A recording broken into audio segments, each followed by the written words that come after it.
C'est-à-dire, je crois que les soviétiques et le monde communiste en général, parce que maintenant, disons, il y a beaucoup de succursales du monde soviétique, ont un plan d'ensemble, que d'ailleurs ils ont annoncé dès le début, comme tous les totalitarismes, comme Hitler l'avait fait, dès les premiers écrits de Lénine, ce plan est annoncé.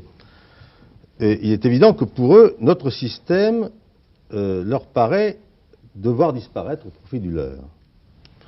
Et ils suivent un certain nombre de règles qui ont pour but de faire plier la volonté politique des autres pays, dont je donne le détail.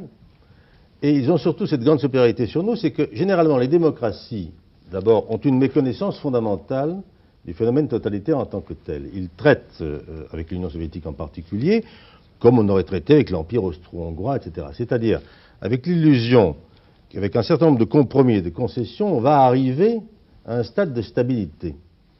Or, en réalité, ce qui caractérise la méthode soviétique de négociation, c'est que tout ce qu'on a atteint n'est qu'un point de départ.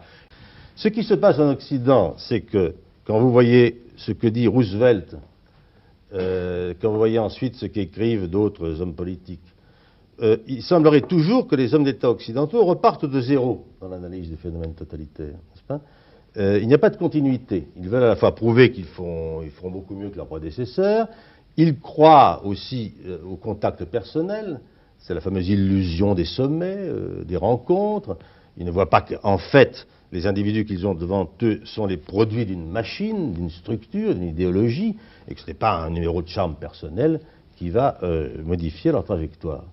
Et tout cela fait que, si vous voulez, un plan d'ensemble qui obéit à une logique et qui, chaque fois qu'il subit un échec, revient à la charge jusqu'à ce qu'il obtienne le résultat, les Occidentaux opposent des actions totalement décousues, désorganisées et improvisées.